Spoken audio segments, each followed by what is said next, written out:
Salve, salve, minha gente querida, graça e paz, meu povo amado. Mais uma vez estamos aqui para estudar a palavra de Deus e aprender como ensinar melhor a palavra de Deus. Nós estamos estudando dentro ainda do nosso curso, da nossa proposta de como ensinar a Bíblia. Nós todas as quartas-feiras estamos aqui. E hoje não é diferente, e nós estamos estudando esses últimos dias a respeito do tabernáculo de Moisés, e vamos fazer uma relação entre a pessoa de Cristo e a própria igreja, o corpo de Cristo. Seja bem-vindo, nós nos alegramos de poder ter você aqui conosco. Permita-me orar pedindo a bênção de Deus sobre o nosso estudo. Senhor, nós te damos graças e pedimos a bênção do Senhor sobre nós, para que enquanto nós estudamos a Tua Palavra e aprendemos como ensinar melhor a Tua Palavra, nós também sejamos edificados, possamos crescer no conhecimento da Tua graça e do Teu amor. É a nossa oração em nome de Jesus. Amém. Amém. Quero convidar você a participar, plenamente do nosso curso Como Ensinar a Bíblia, tá bem? Então eu quero que você pegue a sua Bíblia, você pegue o seu caderno de anotação, sua caneta e fique pronto a tomar notas, tá bem? Muito bom. Antes de nós iniciarmos, eu quero dar um pequeno recado às pessoas que fizeram este curso nas 6 primeiras lições, que fizeram e objetivando receber o certificado, cumpriram as tarefas. Por favor, enviem para mim o seu WhatsApp, tá bem? Eu quero que você faça isso pelo meu WhatsApp. Então anote aí para você não perder, tá bom? É o 64, é o DDD, o telefone é o 98147 6752, tá bem? Envie para mim um WhatsApp dando o seu nome completo, dizendo: eu cumpri todas as tarefas do curso Como Ensinar a Bíblia, primeira parte. E aí você coloca o seu nome completo, o seu e-mail, para eu poder enviar o certificado para você. Está bem? Vou enviar por e-mail, você vai poder imprimi-lo aí e guardar como a prova de que você participou deste curso, está bem? Não deixe de fazer isso. Quero cumprir esta nossa obrigação de darmos o certificado para você, tá bom? Então fica aqui o esclarecimento. Muito bem, dando início à nossa aula, eu quero colocar aqui para você a nossa aula. Nossa aula de semana passada foi uma revisão, uma revisitação sobre o assunto do tabernáculo. Hoje nós iniciaremos a nossa aula justamente a partir daquele momento, tá bem? A nossa proposta hoje era, dentro do nosso cronograma, era ensinar sobre o altar de incenso, o óleo da unção e o candelabro. No entanto, nós temos que, como nós fizemos a revisão da primeira aula, nós temos que ver um outro assunto, tá bem? Nós vamos atualizando conforme a necessidade. Então hoje nós veremos a respeito do átrio do tabernáculo. Este é o assunto que nós vamos nos deter hoje. Por quê? E aqui eu começo com uma pergunta, Uma pergunta para enfatizar todo este processo de aprendizado nosso de como ensinar a Bíblia. E a pergunta é: por que estudar sobre o tabernáculo de Moisés? Por que estudar sobre o Velho Testamento? Eu quero colocar para você aqui algumas ideias de por que estudar. Eu tirei deste livro aqui, cadê? Aqui. Eu tirei deste livro, Tabernáculo de Moisés, que eu mostrei na aula passada, está bem? Aqui ele apresenta 17 razões porque você tem que estudar a respeito do tabernáculo. Eu aqui vou apresentar apenas 6 razões, tá bem? Primeiro, porque a revelação do tabernáculo de Moisés é uma parte integrante das Escrituras. Essa é a razão porque nós temos que estudar sobre o tabernáculo. O tabernáculo é parte integrante das Escrituras. E Paulo a Timóteo, na sua segunda carta, diz: toda a Escritura é inspirada por Deus e útil para o ensino, para a repreensão, para a correção e para a instrução na justiça. Portanto, estudar a respeito do tabernáculo também vai nos ajudar a alcançar todo esse tipo de educação que a própria Escritura se propõe. Outra razão de nós estudarmos a respeito do tabernáculo é porque tudo o que foi escrito no passado foi escrito para nos ensinar, conforme diz Romanos 15:4, né? De forma que por meio da perseverança e do bom ânimo procedentes das Escrituras, mantenhamos a nossa esperança. Então essa é uma segunda razão porque devemos estudar a respeito do tabernáculo, porque o que foi escrito no passado foi escrito para nós aprendermos algo. Terceira razão, porque Jesus disse: no livro está escrito a meu respeito. E o livro aqui ele está se referindo à Torá, ao Pentateuco, né, que traz inclusive aí a história de Israel e as instruções a respeito do tabernáculo. Portanto, o tabernáculo também é uma profecia a respeito de Cristo e da igreja. Jesus disse que o livro, o Pentateuco, falava a respeito dele. Quarta razão para estudarmos sobre o tabernáculo. Então, olha só, eu estou apresentando as razões para você de estudar o tabernáculo, porque se quando você tiver que ensinar, ou porque vai usar uma revista da escola bíblica que fala sobre o tabernáculo, ou porque alguém, talvez o diretor de ensino da sua igreja, o seu próprio pastor, vai estabelecer como um caminho para você seguir, né, e ensinar as Escrituras, você talvez tenha que dar alguma justificativa por que ter que aprender isso, né? Qual é a razão de estudar sobre o tabernáculo? Então estão aqui algumas razões, e a quarta razão que eu coloco aqui é porque a lei foi nosso tutor até Cristo. É o que diz Paulo aos Gálatas capítulo 3, versículo 24, que a lei concernente ao tabernáculo serve de tutor, quer dizer, serve de orientador para nos levar a Cristo ou revelar Cristo em nós. Isso você vai perceber que tudo no tabernáculo diz a respeito a Jesus Cristo. Quinta motivação ou quinta razão de nós estudarmos sobre o tabernáculo, porque o tabernáculo era também uma parábola. Olha só, tá? O que é parábola? Parábola é uma narrativa, é uma pequena história que é contada para fazer comparação ou ilustrar uma verdade espiritual. Então veja o que diz Hebreus 9:9. Isso, ele está se referindo ao primeiro tabernáculo, ao tabernáculo de Moisés, é uma ilustração para os nossos dias. E é interessante que a palavra traduzida por ilustração lá em Hebreus 9:9, a palavra no grego, quer dizer parábola, aquilo que se compara, né? Então, esta é uma quinta razão. E sexta e última razão que eu coloco aqui, como eu falei para você, o autor deste livro aqui, né, ele apresenta 17 razões, e nós aqui eu escolhi apenas 6, dando ênfase naquilo que nós queremos mostrar.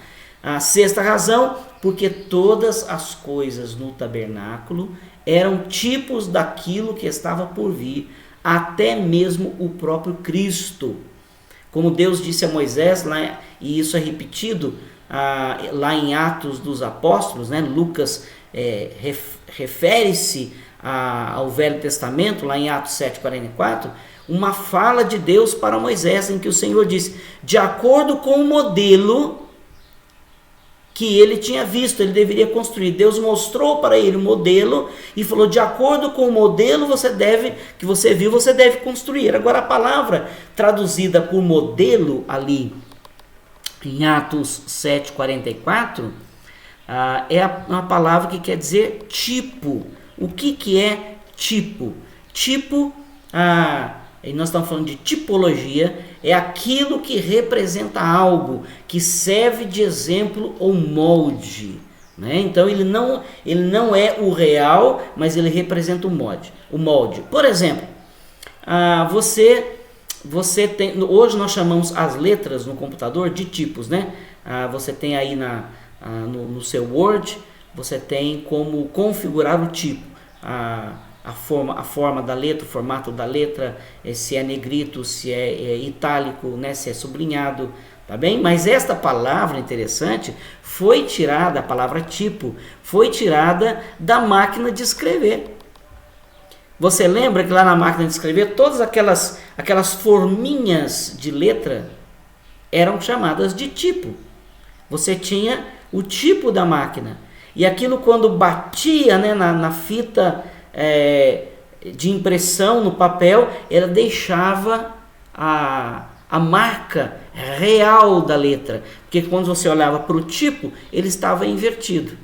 E só se tornava real quando ele então era pressionado contra a fita da máquina de escrever em cima do papel. Então, pelo tipo, você sabia o que era a realidade. É essa a ideia aqui. Então, tudo que você vai ver no tabernáculo, que você pode estudar e ensinar sobre o tabernáculo, você vai descobrir que isso, na verdade, é um tipo de Jesus. É assim que a gente se refere. Então você vai perceber que tudo na construção do tabernáculo, os móveis, os utensílios, tudo se tornava um tipo comparativo a Jesus e a obra que ele haveria de realizar. Tudo bem até aqui? Muito bem. Então é exatamente isso que nós queremos ver nesta nossa segunda aula. Vamos aprender alguma coisa. Olha o que nós temos aqui. Nós temos aqui uma representação do que seria o tabernáculo, o santuário no meio do arraial de Israel lá no deserto.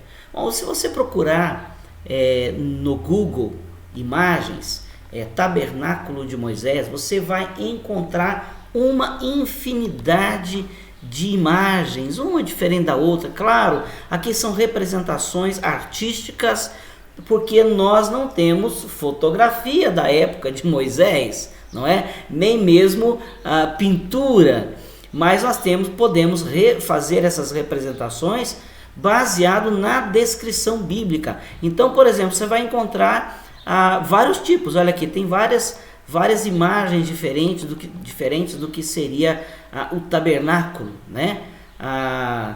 Inclusive aqui embaixo à direita você tem ali o santuário em si, né? Ele está com um corte transversal para nós podermos ver lá dentro como que era, não é? Então eu quero mostrar um pouquinho para você. Olha só, tem uma câmera de vídeo aqui, não é? E nós vamos mostrar então um vídeo para você. Eu vou descrever o vídeo enquanto ele passa, para você poder ver um pouquinho do que poderia ser, do que seria o tabernáculo nos dias de Moisés, tá bem? Então vamos lá ao nosso videozinho. Nos dias de Moisés, vemos um tipo de templo portátil usado pelos filhos de Israel no deserto, né? É o que se chama de tabernáculo. Tabernáculo, como os templos que vieram depois, era o local onde os filhos de Israel aprendiam o caminho para a vida eterna.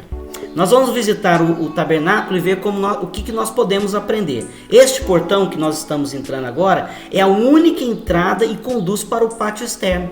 Este pátio pode simbolizar a nossa vida terreal que nós vivemos, essa vida aqui na terra, tá bem? No pátio, em frente ao tabernáculo, está o altar de holocausto ou altar de bronze e a pia.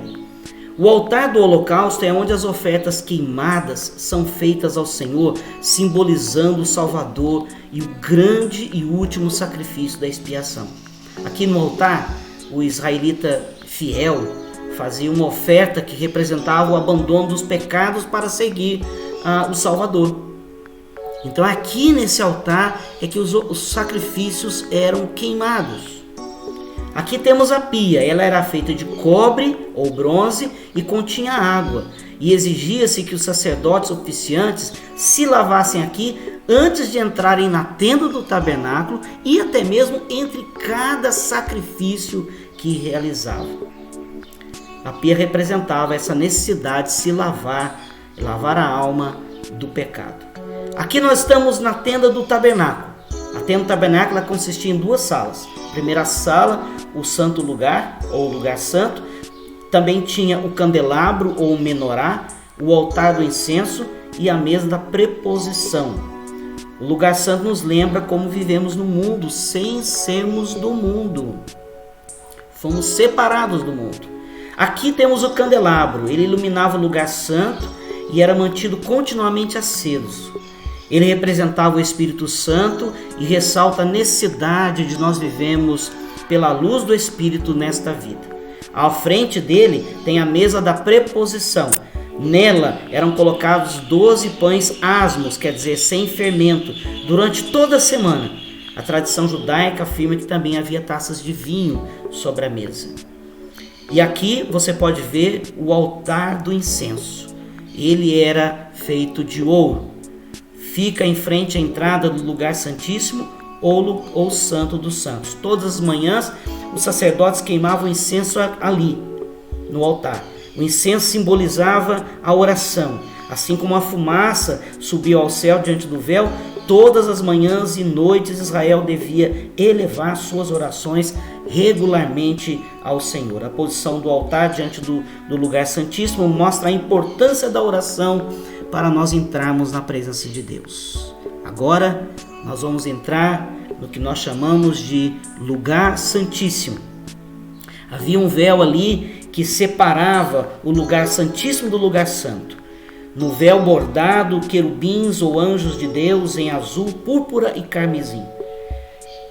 O lugar santíssimo representava nossa meta final, de vivermos na presença do Senhor no mundo celestial. O sumo sacerdote entrava nesta sala apenas uma vez por ano, no dia da expiação, no dia de pedir perdão pelos pecados de todo o povo de Israel. E dentro da arca da aliança, onde você pode ver, ela era toda feita de ouro, com 2 querubins sobre ela, representando a glória de Deus presente ali. Dentro da arca era possível encontrar as tábuas dos 10 mandamentos, a vara de Arão, que floresceu, mesmo sendo uma vara seca, mas ela floresceu, e havia também um pote com o maná que foi dado por Deus lá no deserto. Que coisa impressionante! Este é o tabernáculo, de uma forma bem rápida, né? Bem sutil, de nós podemos ver como seria o tabernáculo por dentro. Apenas uma imaginação nossa, né? Para nós podermos entender pelo menos a parte física do tabernáculo. Aí uma visão mais distante. Muito bem.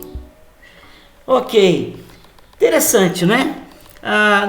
Apenas para a curiosidade de vocês, existe em Israel, em um lugar que estima-se que tenha ficado o tabernáculo antes de haver o templo em Jerusalém, tem ali um lugar onde foi construído um tabernáculo nas mesmas medidas bíblicas, e hoje serve para visitação e a curiosidade do turista, né? Então, se você procurar na internet, você vai encontrar também. Eu até quero que você faça isso, né? Procure Tabernáculo de Moisés, réplica, põe assim, réplica do Tabernáculo de Moisés em Israel. Você vai cair em um desses vídeos, tá bem? Aliás, na descrição do vídeo da semana passada, eu coloquei esse vídeo. Você pode ir lá assistir e ver como que foi construído hoje essa réplica, está bem? Muito bom. Então, você observa que o tabernáculo em si não tem muita coisa, não tem muitos detalhes. No entanto, podemos aprender bastante coisa a respeito dele. E o que nós temos para observar no átrio? O que nós temos para observar no átrio? O que é o átrio? O átrio, ou pátio externo, é aquela cerca em volta do tabernáculo, está bem? E assim era construído o tabernáculo, ele era levantado, né? Lembrando que todas as vezes que Israel saía, que eles andaram 40 anos no deserto, dando voltas, então cada vez que acampavam, eles montavam o tabernáculo, e era assim que eles montavam, de frente para o leste, quer dizer, para o nascente do sol. Então, do outro lado, na parte de trás, ficava o oeste. Então, podemos chamar o leste aqui do oriente, e lá no oeste, o ocidente. Aí você tem, então, a lateral para o norte e uma lateral para o sul. Esta era a posição que todas as vezes Israel tinha que montar o tabernáculo. Na próxima aula eu vou mostrar como ficavam a disposição das tribos de Israel em cada um desses lados. Mas eu quero destacar aqui para você, olha esse círculo roxo que está aí. Isso que você está vendo aí é o tabernáculo, é o santuário. Então, às vezes a gente fala do tabernáculo, pensa no todo, né? Tudo isso que nós estamos vendo. Tabernáculo, ou tenda da congregação, ou santuário, como nós vimos que ele recebe alguns nomes diferentes, refere-se a esse lugar onde ficava a Arca da Aliança. Esse é onde está o círculo roxo, tá bem? O que a pessoa via quando ela se aproximava? Ela tinha que ir no tabernáculo para oferecer sacrifício pelos pecados, ou tinha que buscar alguma orientação com Moisés para ouvir a voz do Senhor. A primeira coisa que a pessoa via, ela via o átrio, ou pátio externo do tabernáculo, que é essa cerca ao redor. Ela não tinha acesso direto onde estava a Arca da Aliança. É ali onde está a mesa da preposição, o altar de incenso, o candelabro e a Arca da Aliança. Ela não tinha acesso ali. Ela encontrava essa cerca, que nós vamos ver daqui a pouco o seu significado. Após ela passar pela porta, então são três coisas que nós vemos de imediato no átrio. Ao passar pela porta, ela também podia ver o altar de bronze, ou altar de sacrifício, o altar do holocausto, onde eram queimados os cordeiros, os animais que eram sacrificados. E também via aí de frente a pia de bronze, onde os sacerdotes se lavavam, se purificavam. Era uma purificação que deveria ser feita sempre após o oferecimento do sacrifício. Então, quando eles ofereciam o sacrifício, você imaginava que ficavam sujos de sangue. Eles deveriam tirar a roupa que era usada para o sacrifício, banhar-se na pia de bronze e colocar uma nova roupa, que eles levavam, e eles tinham isso à disposição para poder sempre estarem renovados e puros na presença do Senhor. Muito bem, continuando aqui, o que nós podemos observar no átrio ou pátio externo? Diminuir um pouquinho aqui a imagem, para nós podermos colocar aquilo que é de mais importante para nós agora. O tamanho, qual era o tamanho do tabernáculo? Olha só, ele tinha 45 metros, aqui nós estamos falando do átrio, né? Do átrio. 45 metros de comprimento, ou 100 côvados, isso quer dizer que cada côvado era medido em 40 e 45 centímetros, equivale mais ou menos à ponta do dedo médio até a ponta do cotovelo. Então, essa era a medida do côvado. Então, mais ou menos, calcula-se aí 45 centímetros. Então, 100 côvados, 45 metros. Sendo que a largura era a metade, 50 côvados, 22 metros e meio.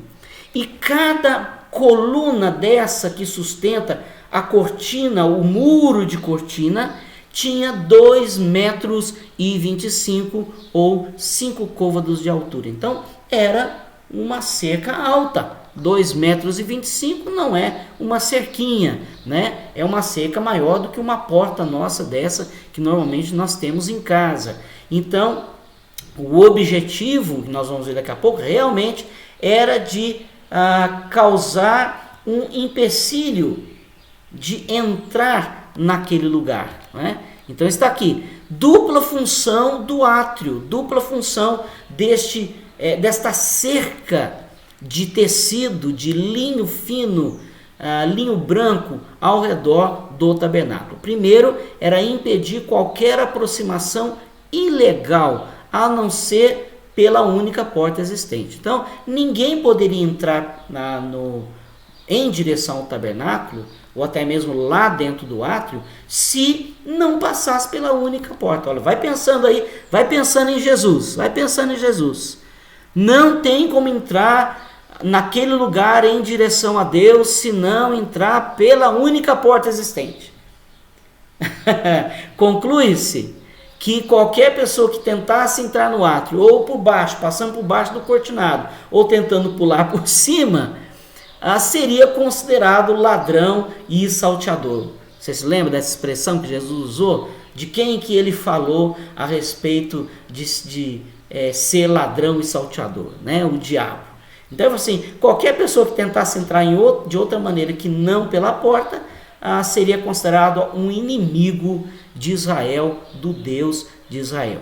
E a outra função, como eu falei, era a dupla, impedir de entrar os ilegais, mas também conduzir aqueles que têm o coração puro, aqueles que realmente querem buscar a Deus verdadeiramente, conduzi-los à verdadeira porta que existe ali.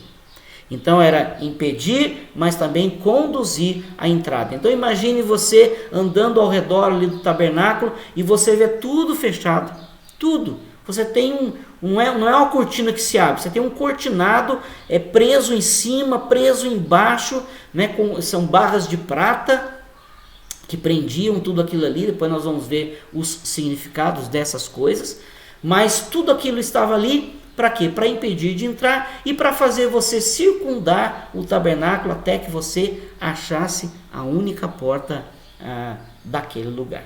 Tá bom? O que mais? Vamos ver algumas coisas sobre a porta, né? Era a única porta de entrada para o pátio, né? Não para o átrio, né? É a única porta de entrada ali. E você vai lembrar que Jesus disse que ele é o caminho, a verdade e a vida. E ele mesmo disse que eu sou a porta, não é? Então, essa é a única porta. Era uma porta larga, não era uma porta estreita para limitar a entrada das pessoas. Era larga. Ela tinha, a frente ali era 22,5 metros, né? A largura do tabernáculo. Mas a porta ela tinha mais de 9 metros de comprimento. De abertura para as pessoas poderem entrar quando precisasse, sem receio, sem restrição. Então, lembrando que Jesus morreu para todo aquele que nele crê, né? E quem crê em Jesus entra pela porta. Não tem restrição, não tem porquê, não é?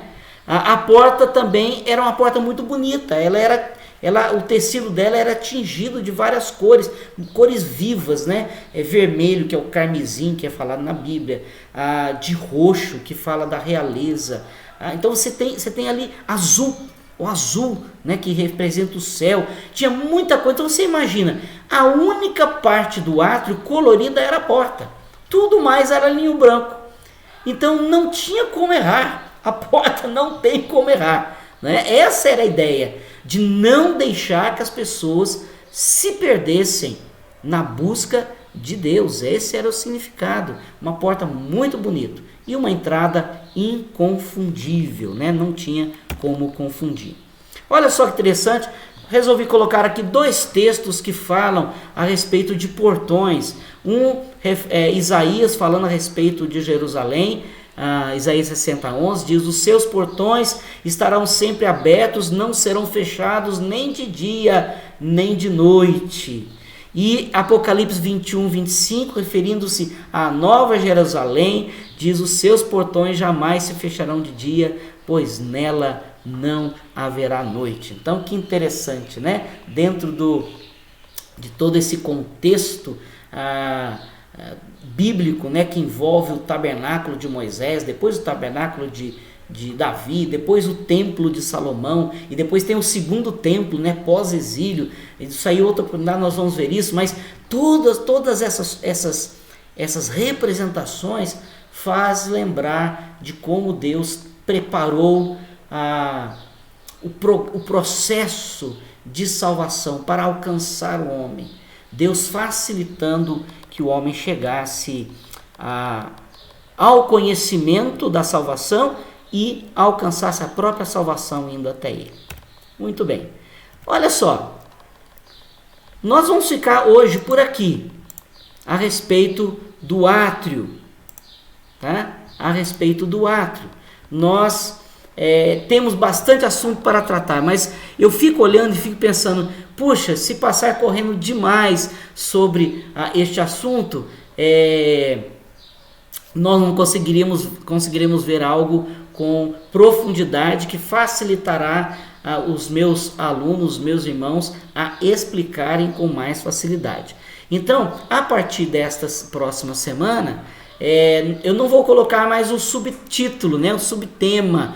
O tema vai ser o tabernáculo, Cristo e a igreja, tá bom? Não vou colocar mais o subtema, o subtítulo do estudo, porque senão a gente vai ficando na expectativa e acaba frustrando um pouco, né?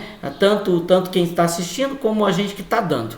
Então, hoje nós vimos o átrio. Essa foi a proposta que eu fiz para hoje. Para a semana que vem, nós vamos observar o altar de sacrifício ou altar de bronze e a pia de bronze, a pia da lavagem cerimonial, tá bom? Então nós vamos observar isto e daí para frente vamos observando outras coisas. Então a ideia que eu vou trazer para vocês sempre será, vou trazer alguns recursos mostrando como é fácil você ensinar sobre o tabernáculo e vamos trazer a segunda parte sobre os significados, tá bom? Então, como você viu hoje na nossa apresentação, vou voltar aqui rapidinho na apresentação, só para você perceber como como eu fiz, né? Nessa primeira parte eu trouxe recursos para você ensinar, então pensando aí o porquê ensinar sobre o tabernáculo. Trouxe algumas ilustrações que você pode buscar também na internet. E a editora Cristã Evangélica tem um material do Plug Kids, da série Conectar, Plug Kids número 4, que tem uma maquete do tabernáculo para você montar. Então eu comprei uma para mim. Vou montar daqui para frente para poder mostrar para vocês e desafio você comprar também aí este material para você montar a sua maquete e poder ensinar sobre o tabernáculo usando a maquete, tá bem? Então por hoje nós ficamos por aqui, agradecemos a Deus, agradeço você que está presente conosco. Também daremos um certificado neste curso sobre o tabernáculo, como ensinar a respeito do tabernáculo. Então você vai anotando aí, fazendo anotações, porque vai ter uma hora que eu vou pedir alguma tarefa para você, tá bom? Para você realizar e você publicar para nós esta tarefa, tá bom? Então só lembrando, aqueles que fizeram a primeira parte do curso, como ensinar a Bíblia, as seis primeiras lições, mande para mim no meu WhatsApp 649-8147-6752. Mande ali o seu nome completo, o seu e-mail e ponha uma mensagem lá. Eu cumpri todas as tarefas da primeira parte do curso, como ensinar a Bíblia, tá bom? E nós vamos enviar para você o seu certificado. Deus abençoe. Quero orar por você aqui rapidinho e nós vamos encerrar aqui a nossa transmissão. Senhor, muito obrigado por este momento. Cobre de graça, misericórdia a vida de cada um que tem participado das nossas transmissões, recebendo conteúdo, conhecimento bíblico e preparo para ensinar a tua palavra. Concede sabedoria e ânimo a cada um, em nome de Jesus. Amém. Deus abençoe, em nome de Jesus.